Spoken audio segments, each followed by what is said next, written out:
My name's David, and today the topic is developing divine willpower. I wanted to start off by reading from Norm Paulson's book, Life, Love, God. And for anyone who may not be familiar, I imagine everyone is, Norm was the founder of Sunburst, which officially started in 1969. So some of these songs really are old that I was talking about. And I'm going to read from, should have marked it, the introduction.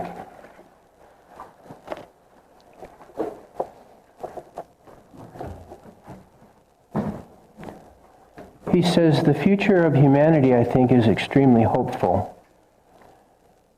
We stand on the threshold of a quantum leap into a dimension of consciousness we've only dreamed of.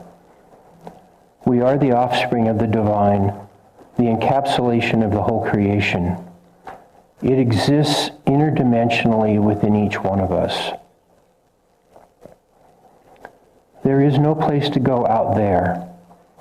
There is a place to go within yourself, to the light that has created you and is manifesting you today. You have the ability to experience your Creator face to face within, to know who you truly are, to receive that knowledge of guidance, that wisdom, peace, and love. I have been encouraged to set down in this book that which is truly beyond words to describe.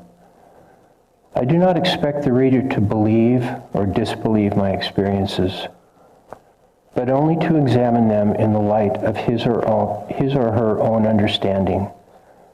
Incredible as some of them may seem, they are absolutely true. It is my hope that this story be an inspiration to others, like myself, who seek answers to divine truths. I further hope that it might offer direction to those who will accept nothing short of a direct personal experience of God and give some idea of what could transpire in their lives. I humbly submit this narrative about the evolution of consciousness as it occurred in my life and in the lives of others of whom I am acquainted.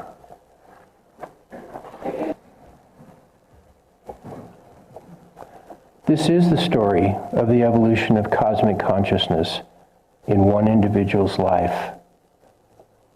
Through the instrument of these words, I hope to bring about inspiration and desire in individuals to seek out this great truth and take the most important steps towards it. May Divine Spirit descend upon you on your journey through this life and bless you with the discovery of the immortal pure self within and all around you. Well, for any of you who may have read Norm's autobiography, you know that as a young man, he went into the monastery of Paramahansa Yogananda, who had his his Center for Self-Realization in Los Angeles, California. And Norm was 18 years old, and he lived with Yogananda as a monastic for about 5 years. And in the course of that time with Yogananda, Norm had the opportunity to spend quite a bit of time with him. And one of the things that I remember Norm talking about when I was a young man was that Yogananda said to him on more than one occasion, he used to call Norm Big Boy because Norm was a big boy. He was about 6'5", I think, and at different times, different weights. But he was big, much bigger than Yogananda. And he said to Norm, he said, "Big boy, promise me no matter how many times you get knocked down in life, you will never give up, that you will always get back up and keep trying. And I think that Yogananda could see that Norm was going to have a particularly challenging life ahead of him. And if you read his autobiography, or if you have read it, he really did have a lot of struggles in life and had to many, many times stand back up and keep going. I've said this before, but it occurred to me years ago how we watch our children grow. And when they're little babies, like around a year old, they start to try to stand up. And they try to take steps, and we're all going, come on, you can do it, just take a step. And we're just so encouraging.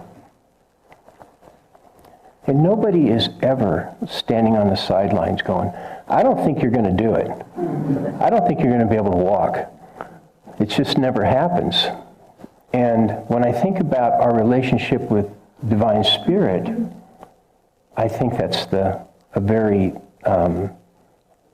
similar situation, that we are children of the divine. And the divine, more than anything, wants to see us stand up and walk, and to do the very, very best that we can in this life. And nobody in the afterworld is standing on the sideline rooting against us. We have a host of support.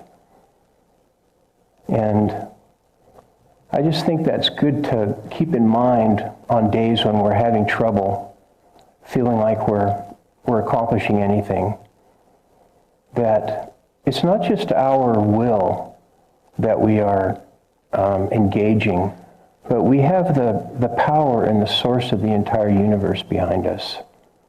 And if we open ourselves up to it, it is at our disposal.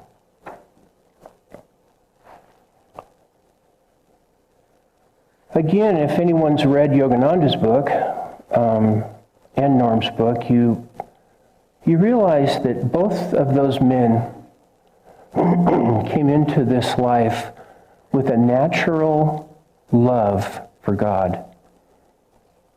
And not just an interest in what is God or who is God, but full of love and desire for this infinite being which they had come forth from.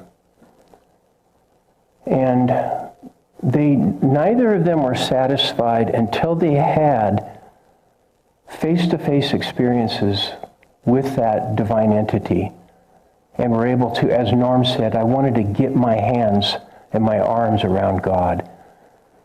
I think I can say that for many of us, I can certainly speak for myself, I was not born with that desire. But at some point, something shifted inside of me, and I became very, very interested in the idea of direct experience with God. But even then, I can't say that I had this burning, burning love in my heart for God. And there was a brother who lived at Sunburst for many years, back in the 70s, or not many years, but a few years, and his name was Bernard, and he had been a brother disciple with with Norm at Yogananda's, and he was a little bit older. And I remember one time he and Norm were given a talk to our Sunburst group, and many times in our prayers we profess our love for God. And Bernard said, you know, to profess your love for God when you don't really feel that love, and then kind of sit there with a goofy look on your face, that's what he said. It's better to pray to God that your love might be increased, and to work on the things within you that might increase your love for God. And I was reflecting on that, And I was thinking just how abstract that is. It's, if you can't see God, or if you're not feeling God, how do you really get your arms around and get your mind around the idea of really loving God and really wanting to know God face to face, not just in a casual way, but in a complete emergence with that divine entity? And what came to me was the realization that we're all here with each other so that we can learn to love God by loving each other. And that it's a very good step towards that idea of loving God. And I can speak for myself. I don't feel the same kind of love for every single person that I know that I feel for some of the others.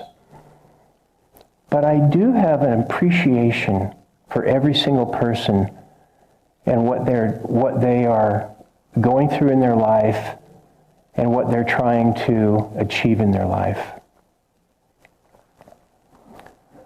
And so it reminded me of a story that I heard from the author Stephen Covey, who wrote the book, The 7 Habits of Highly Effective People. And he was talking about valuing the differences in each other. Because many times we don't value the differences in one another. We find fault. We're critical with each other. We don't like the way this person does this or that or whatever. But he was talking to this couple, doing some counseling, because he was a member of the Mormon church, Stephen Covey was. And I think he counseled members of his church. And it was a couple who had been married for a few years, and they were talking to him about how they felt like they wanted to get a divorce. And he said, well, why do you want to get a divorce? And he says, they said, well, we're just so different. We're just not the same people that we were, and we're just different, and we have different interests. And he said, well, do you have any children? And they went, yeah, we do. We have 2 children. And he said, well, how did you have them? And they went, well, what do you mean, how did we have them? He goes, well, how did you have your children? And they said, well, you know how we had them. and he goes, yeah, well, so you had to value the differences in order to create those children. So because you have become different in the way that you're seeing each other, you can find a way to value the differences that you have and to have more tolerance and more compassion and more love for one another. It will grow. And I always thought that was a good story. And so many times I find that if I'm having trouble with one of my brothers and sisters, that when I finally get down to the bottom of it, this is generally something that I'm having trouble with within myself anyway. And it's something that is not so much about them, but it's triggering something in me that I have the opportunity now to dive into and to try to work on and try to improve within myself. Bonnie Raitt has a song that goes, I can't make you love me if you don't. I can't make your heart feel something it won't. And I was reflecting on that and thinking about how I believe Divine Spirit is very personal, and that Spirit, more than anything, wants our love, but can't make us love Him, love her. Can't change the way that we feel because we have free will. And so to put our energies into things that may open us up to feeling that desire to love God, I think that takes dynamic will and is possibly the most important thing that we can do with our willpower. Because we know there's many, many people, and many of us in this room, and many people on the planet who have dynamic will, and they create empires, and they create wealth, and they create great companies. There's so many things, because dynamic will is not just for the spiritually inclined. You can take that dynamic will and create anything with it. But if we take our willpower, what I would say is our God-given willpower, and we devote it back to Divine Spirit, we can develop this personal relationship.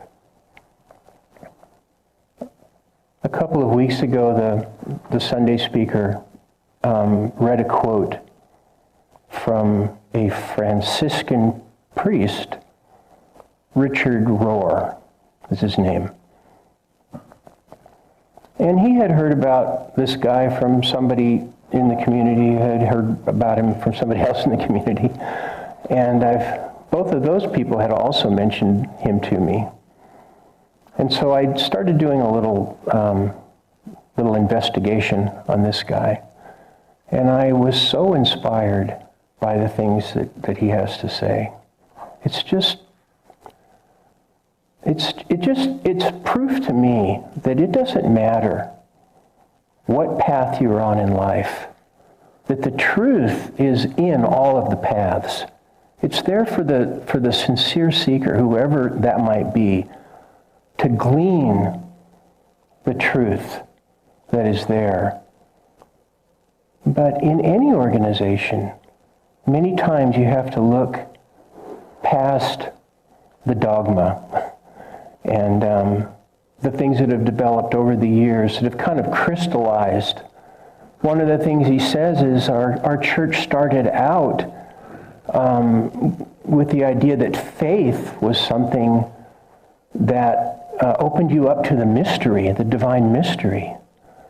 And that it was never that we have it all figured out, and that then our what we have figured out is better than what they have figured out, and what's better than what they have figured out, but rather it's everybody is open to the mystery of the divine.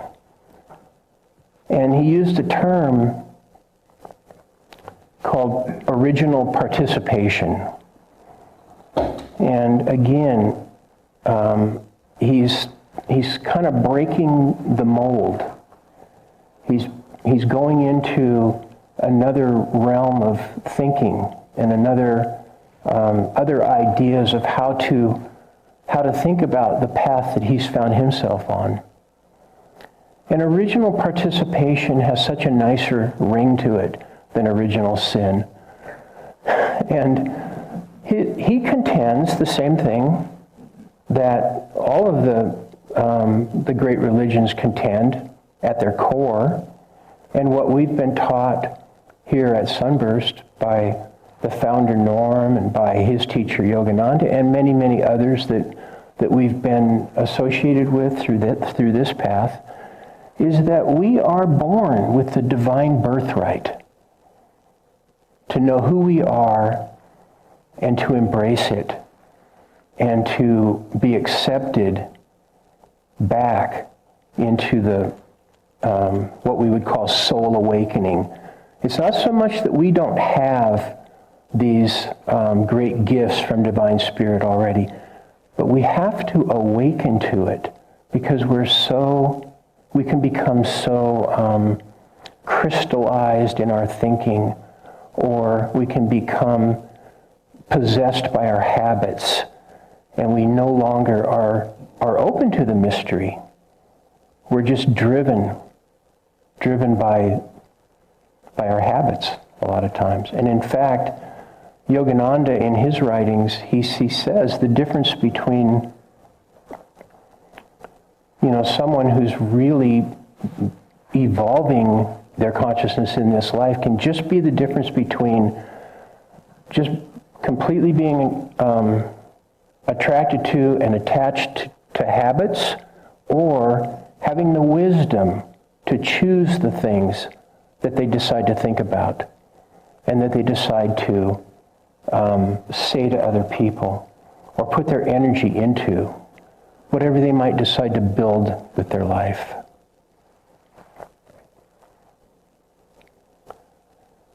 And I was thinking about this new guy that I heard about, Richard Rohr, R-O-H-R, anyone's interested. And I was thinking about how in my life I've for whatever reason, different people, different messages from different authors and leaders of different groups have I've been exposed to them. People have turned me on to them, and I've dove into many of them. And I'm thinking of, I mentioned Stephen Covey earlier. He wasn't necessarily writing his leadership books about spirituality, but if you read them, and you read between the lines, it's all about spirituality. Really, really valuable information. And Pema Chodron, the great Buddhist nun, who I've listened to many of her talks and read some of her things, and one of her sayings that I remember was just to be aware of critical mind. Critical mind, because critical mind will box you in. It will hold you back from being open. It'll hold you back really from being open to one another. Because if we're so critical of one another, we can never get the truth of whatever they've found out about the mystery. We can't see through the personality. And Thich Nhat Hanh, the Vietnamese Buddhist monk, and of course Norm and Yogananda, and others. But what I realized, and it kind of goes back to Richard Rohr, is that he talks about the importance of having a contemplative life, a life where you take time to contemplate quietly, to just sit and listen internally. It goes back to what Norm was saying in that introduction. What is available to you is within you. And, of course, these Buddhist people that I've been interested in, their whole path is mindfulness. And it's all about not just sitting in meditation and being mindful, but mindful when you're walking, and mindful when you're eating, and mindful when you're washing the dishes, whatever you're doing there. It's very, very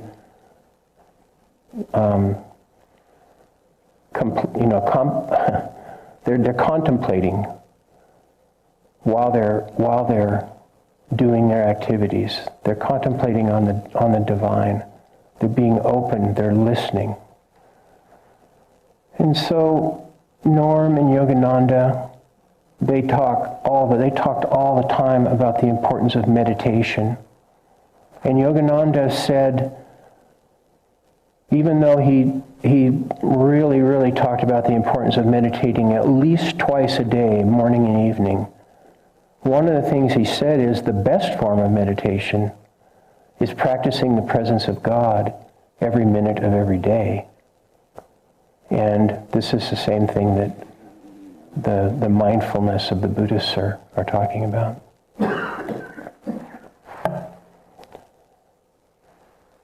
So we each have the ability to develop willpower. And not just blind will, but dynamic will. And I would guess that everyone in this room is already doing that to some degree, maybe to great degrees, because you've decided to put your foot on the path. Some of you have decided to brave the elements today, to come and sit with others of like mind. And we had 3 inches in the last 2 days, 3 inches of rain, so the roads have been, pretty bad, but you're here. And it shows a desire, and it shows a willpower.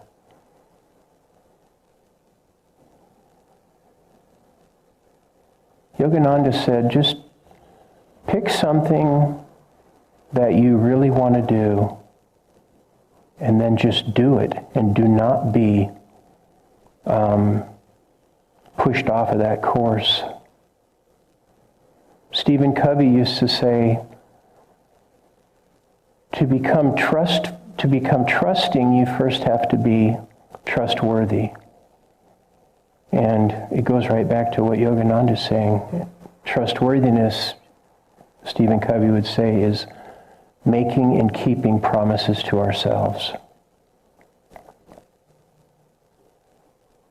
So let us go into a quiet period together and open ourselves up to the mystery of the divine, and to realize we don't have it all figured out already, but we would really like to have that experience of feeling and knowing the divine presence which is always here. Nicole will lead us into our quiet period with the singing bowls, and we'll meditate for 10 or 15 minutes.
I'll close with a couple of short quotes by Yogananda.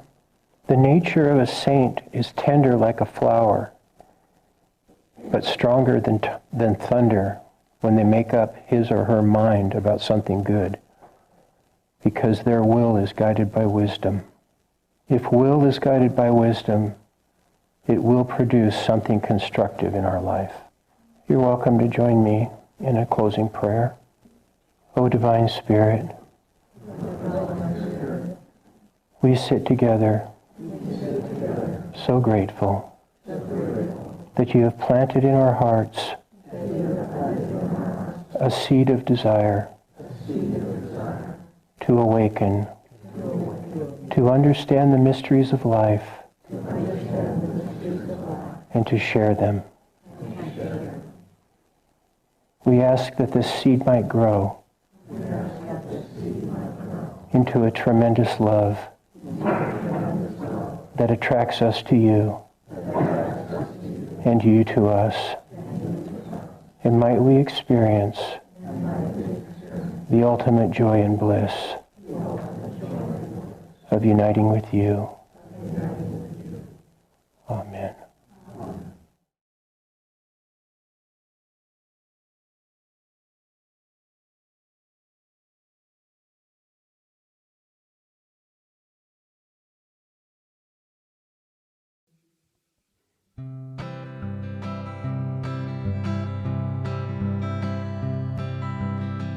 Deep down inside I've got that everlasting love. It's shining like the sun. It radiates on everyone. And the more that I give, the more I've got to give. It's the way that I live. It's all I'm living for. Deep down inside I've got that everlasting love. It's shining like the sun. It radiates on everyone. And the more that I give, the more I've got to give. It's the way that I live. It's all I'm living for. Deep down inside I've got that everlasting love. It's shining like the sun. It radiates on everyone.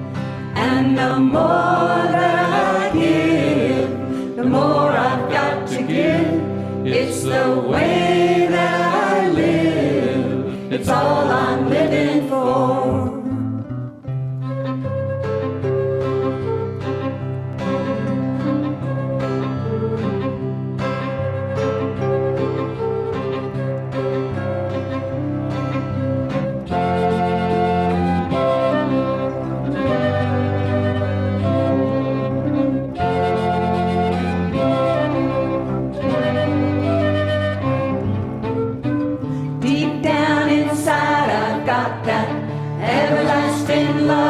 Shining like the sun, it radiates on everyone. And the more that I give, the more I've got to give. It's the way that I live. It's all I'm living for. Yes, the way that I give, the more I've got to give. It's the way that I live. It's all I'm living for.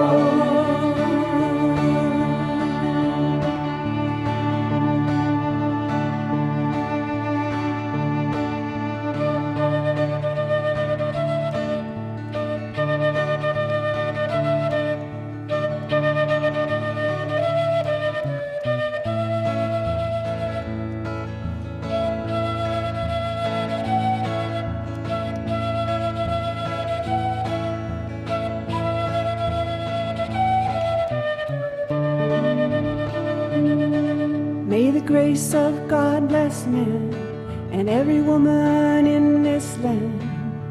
Stay strong and keep your faith alive. Whatever comes to meet us, you know the darkness won't defeat us. Stay strong and keep your faith alive. Some say the end is coming, said our souls are running, but I say, stay strong and keep your faith alive. Let's all come together, take care of each other. Stay strong and keep your faith alive. Raise your hand, in the air. Stay strong and keep your faith alive. Take a stand, say a prayer. Stay strong and keep your faith alive. Hand in hand and side by side, with hearts open wide. Stay strong and keep your faith alive. Help others find a way, create heaven here today.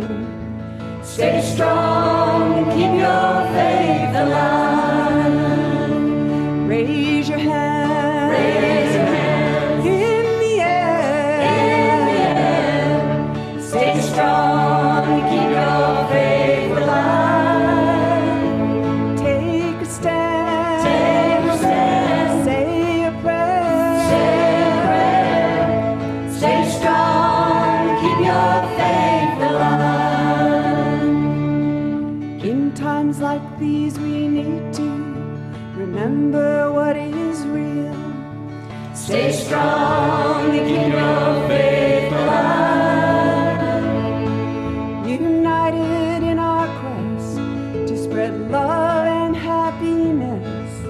Stay strong and keep your faith alive. Raise your hand, in the air.